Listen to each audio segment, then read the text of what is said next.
Perfect. All right. Well, today we are here at the Green Burial Chronicles with Morgan Oaks. With me is Chaplain Anna Maria Morar. So this is going to be really fun because you are one of the families at Morgan Oaks that we deal with pretty much day in and day out. So you guys are regulars. We absolutely love you. You do a lot not only for us, but for other families. For the community of Morgan Oaks. So I'm really excited to have you here. So thank you for taking time out of your day and driving around and finding us. Thank you. Thank you, Stephanie. You're welcome.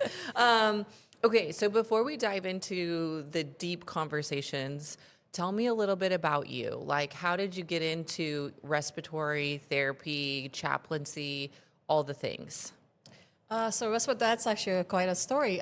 So when I was in college, I was actually an art major. I'm an artist, so I paint, sculpt. I do a lot of art mediums, my favorite thing in the world. And then I was married at that time, and the person I was married to said, hey, what about respiratory? So I said, sure, why not? And I looked into it. It looked really interesting, and I love giving back to people, community. I'm a giver. That's my personality.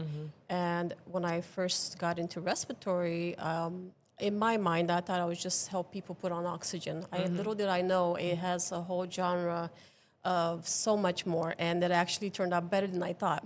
And as I believe in the higher power, so I believe it was my calling where it would lead me to the right place.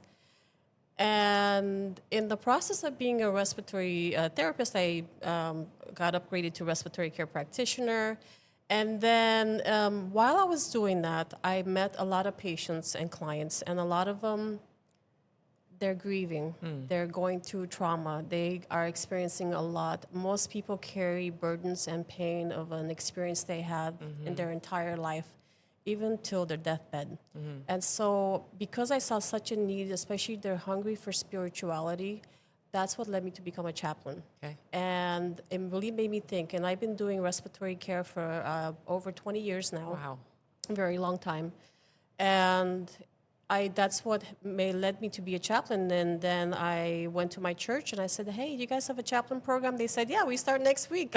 So that timing couldn't have been planned better. So I got interviewed twice because they do interview. They're very thorough. That's great. Then they asked me a bunch of questions, and then I got accepted and I became a chaplain. So that was my how I got through it. So tell us a little bit. So how long have you been a chaplain now? About 2 years now. Okay. So what's your favorite thing, and then what's the hardest thing? And what is it? Like, what's a chaplain's job? Because I think there are people, prior to me being a part of the church, I didn't really know what your job was or what that looked like. Yes, so a chaplain. So at the church I go to, they have something called Stephen Ministry, which is long-term, so like a year or 2 years. A chaplain, we're kind of like spiritual first responders. Yeah. So if there's a crisis or emergency, such as a family member in a hospital, you want somebody to be there for them, to pray for them. If you have a family member, it's because people think chaplain is all hospice. It's not hospice, it's spirituality. It's us being there for them, praying for them. Even being with what I call the gift of presence. I call it a gift because it is a gift. It is. And so being present with the person that's going through something. So chaplaincy is like a spiritual guide or counselor, We do prayer. Some chaplains sing to family members. So depending what the need is, we have a hotline. If somebody wants to call and just somebody to say, hey, will you pray with me? Or to help guide you in the right direction, that's where we're here. We're like spiritual first responders. The police, a lot of, even like the military, they have chaplains. The police for emergencies, so like a car accident, for example. That's what we had training on. Even if there's a car accident, somebody calls, we go as a chaplain and pray with them, yes. That's really cool. And then the other thing we do is funerals. We do funerals, so if somebody, is going through that, some chaplains do the processing, and they do that as well. Cool. What's your favorite thing and hardest thing? My favorite thing, I love people. Yeah. I love talking to people. I love getting to know them. I love just being there for them. The hardest thing is when you are coming to a person that is on hospice. It's their last moment, their last breath. And those moments are hard because you see somebody dying, somebody that ended their life. And for me personally, it was a little easier just because I do that in the medical field. And so I've seen it firsthand for 20 years.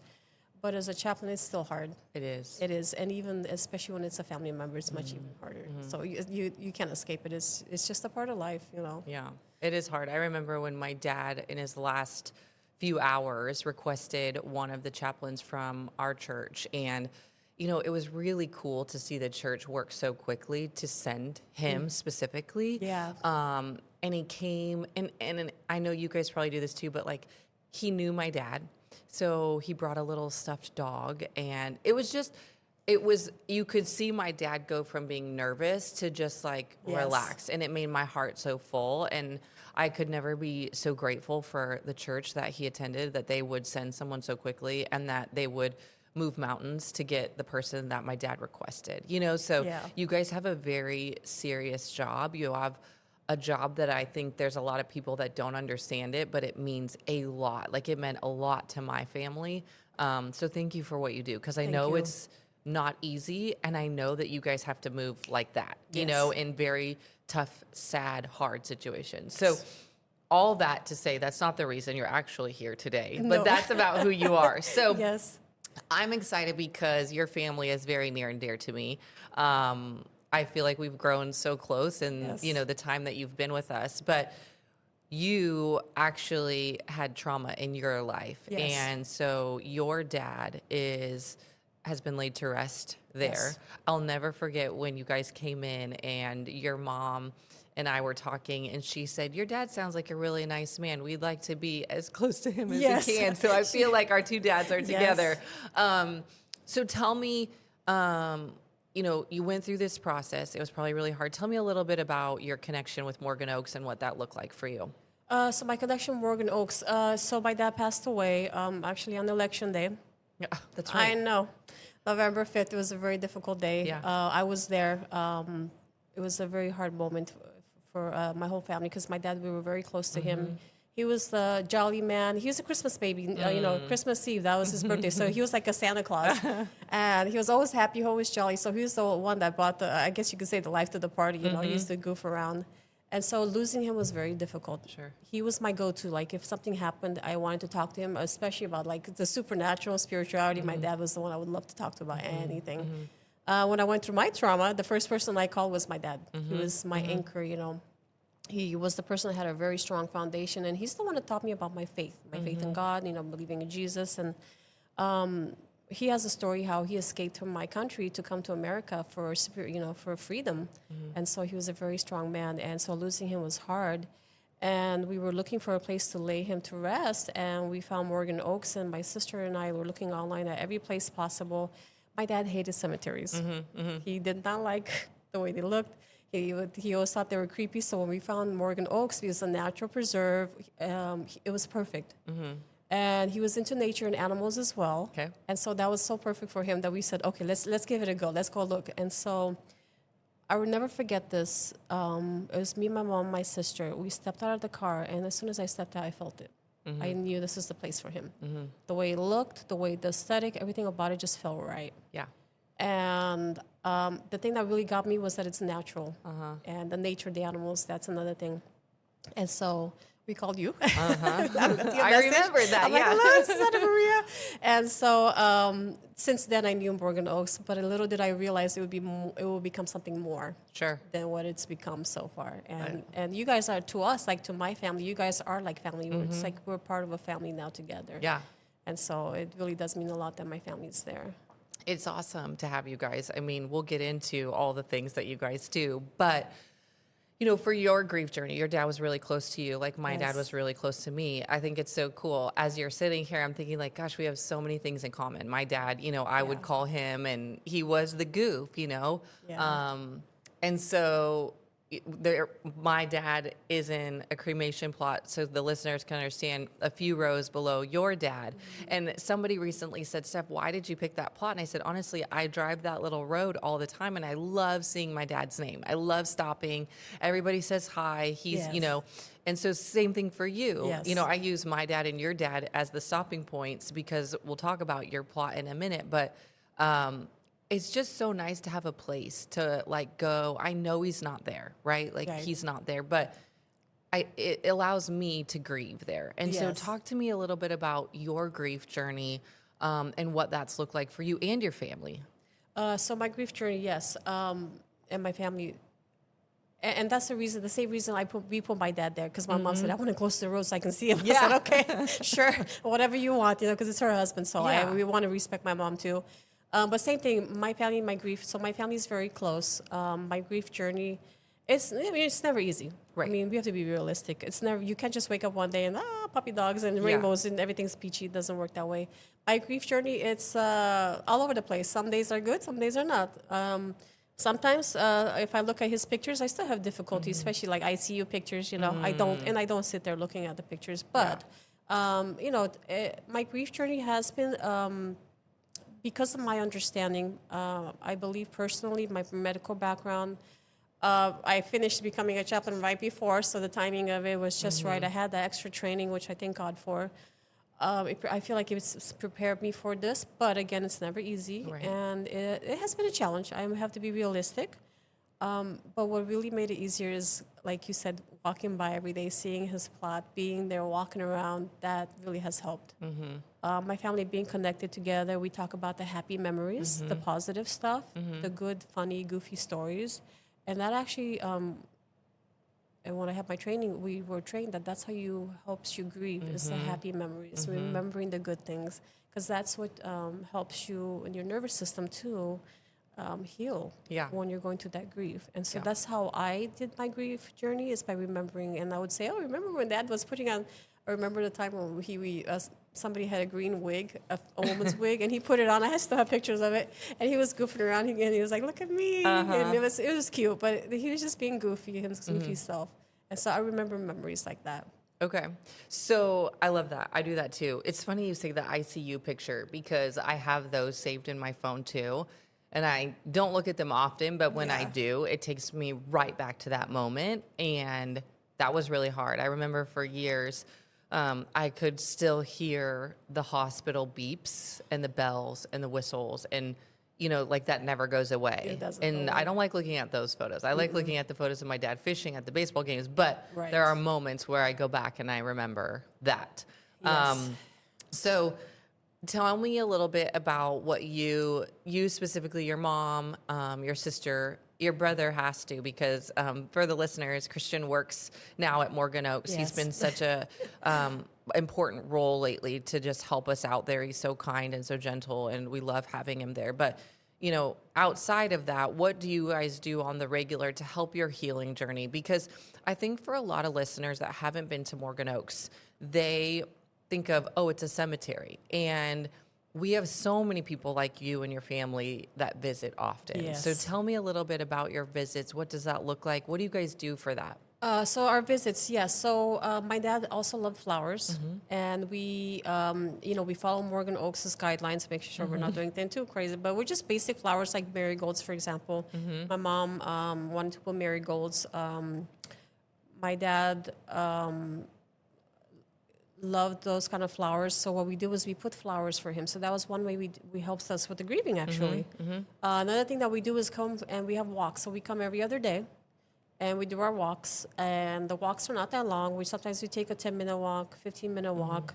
And then the other thing is we come every other day just because of the flowers. We water them, so we want to make sure they're preserved, so we water the flowers. And we started doing that. First started with one, then two, then a couple of rocks, and now his whole plot's covered in flowers, of course, following guidelines. And actually, that helped us. It helped us with the grieving. Coming every day for the walks, coming every day doing the flowers. And then the other part that I love is the animals. I take pictures all the time of the animals. Of course, I don't take pictures of people's plots, but just the trees and the animals around. I have pictures of a deer that came through. I have the different types of rabbits. There's the cottontails, and then Yeah, there's they're the so hares, the really big rabbits with the really long ears. I have pictures of those. A bunch of unique bugs. Even spiders. There's like a furry, orangey spider. Don't tell people that. They don't want to hear about. Just kidding. But that's only very see 'em. But my point is, there's a lot of unique things there, and we come for our walks, and going on the walks and doing that has actually helped us in our healing journey. Yeah. And it also has helped us with the grief, and then the flowers too. That really has helped, because we come by, we see them, it actually brings us.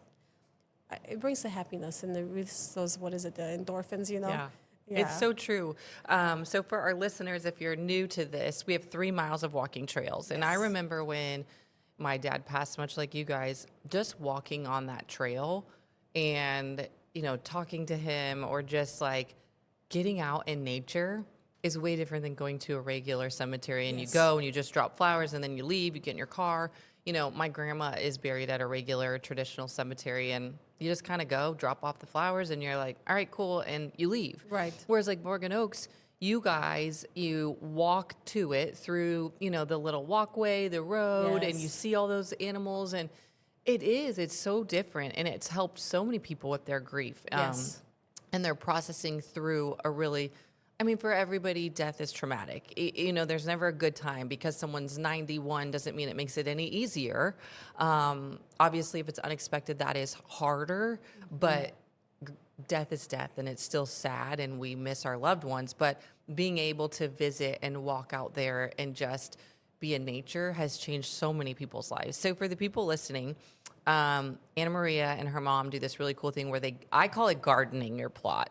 So they have these beautiful flowers, they water Yes. them. They're not big, huge flowers. So for the listeners, it's not like a rose bush or anything No. like that. But this is what I think is so cool is some people do rocks, some people do flowers. And so eventually we're going to get into offering and discussing what we call, tell everybody the name of the new thing that you're going to start. Oh, okay. So I'm starting something called Poppy Fields Memorial Tribute. So it's a tribute to your loved ones, and it's basically gonna be the same thing we do for my dad. There's a lot of people that love the idea, and I've even had people that are close to him, family members visiting that mentioned, "Hey, I wish I could do that for my family member," and I said, "Why not give back to the community by offering this service?" Right. And that way they can have that as well, take pictures so that they can see, because they can't come. They live far Right, away, right. hour away, however far it is. And so that's what it is, the Poppy Fields Memorial Tribute. It's a tribute to your loved ones. Coming soon. Coming soon, yes. Perfect. So if you haven't been to Morgan Oaks, you can go visit and you can see what they've done to their dad's Yes.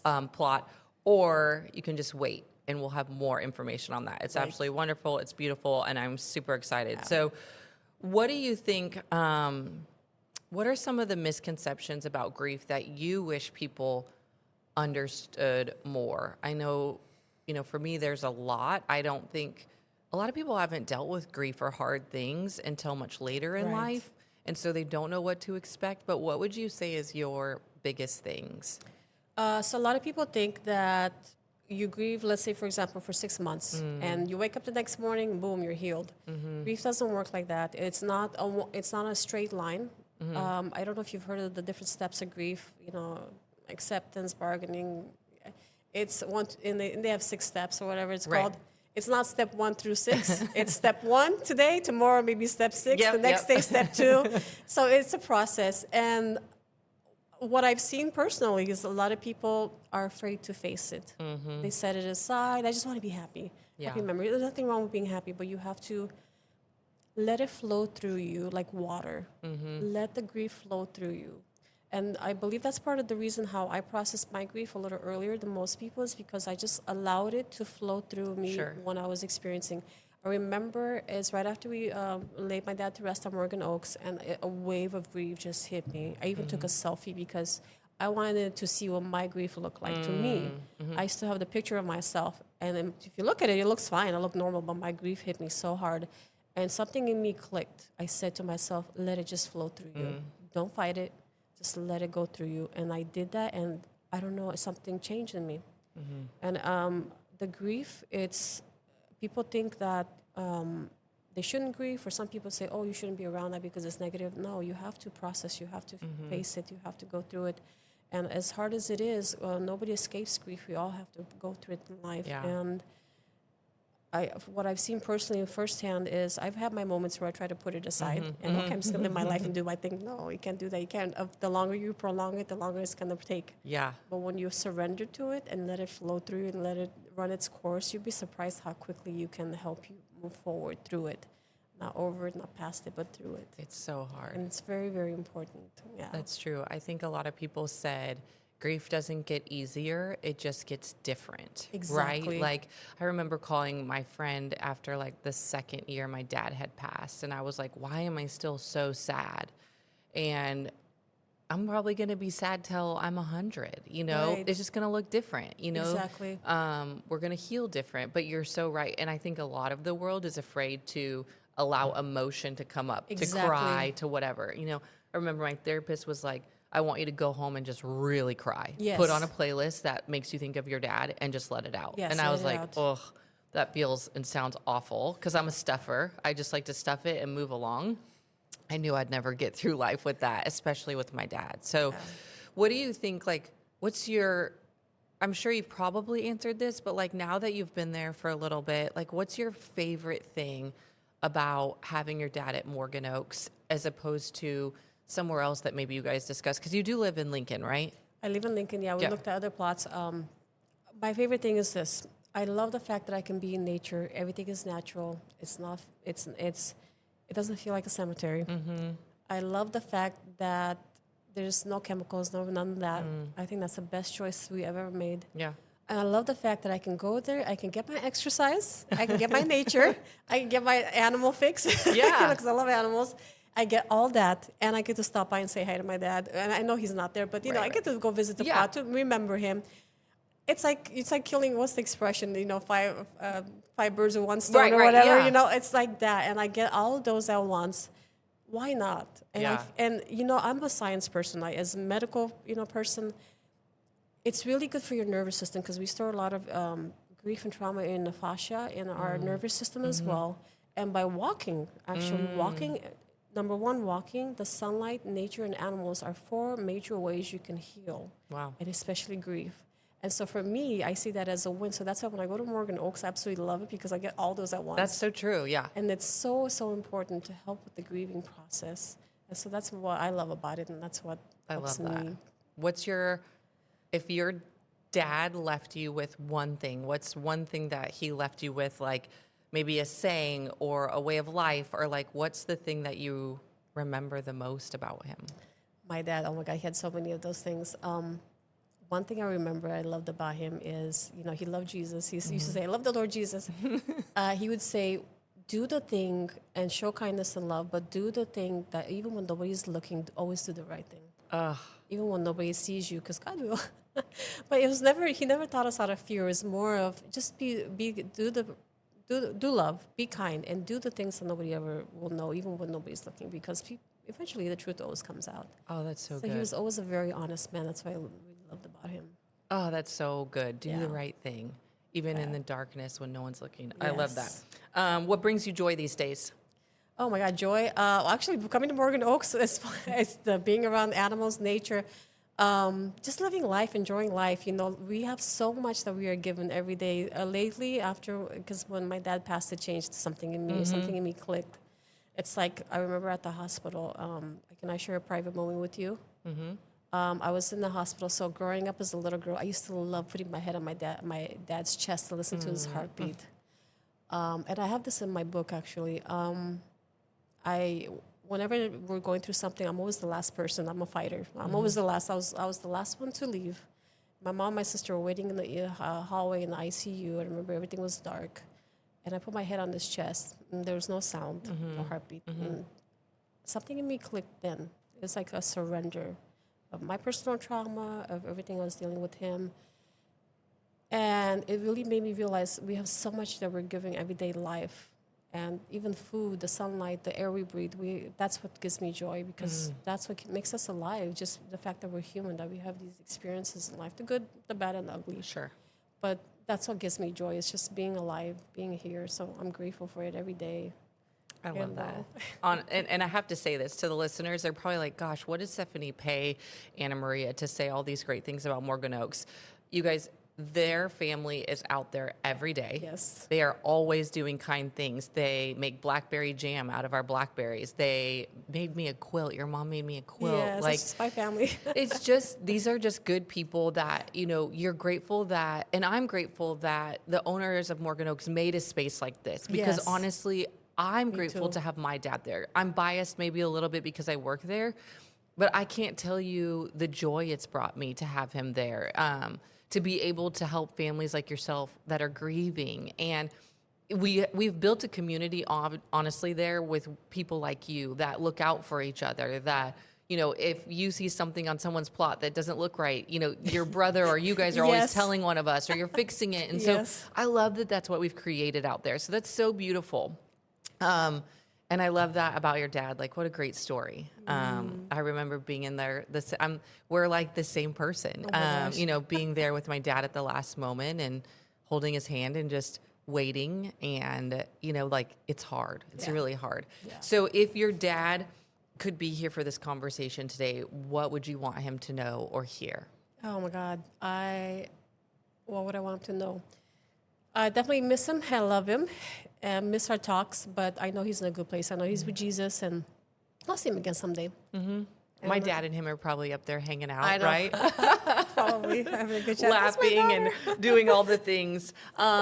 Okay. And then is there anything that, like, for someone that's listening today that's grieving or someone they love, and is there something you hope that people take away from this conversation today?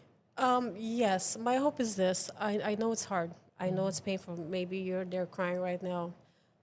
You can get past it. You can not forget about it, never think about it. You can move forward to where you can actually live life again and live with this new normal. Yeah. Because it is a new normal. Yes. Once this changed, I remember when my dad passed away, just from my chaplain training, I told my mom, I said, don't be surprised if people come up to you and tell you things that are mean and unexpected that you're like, whoa, what were they thinking? Yeah. People are going to do that.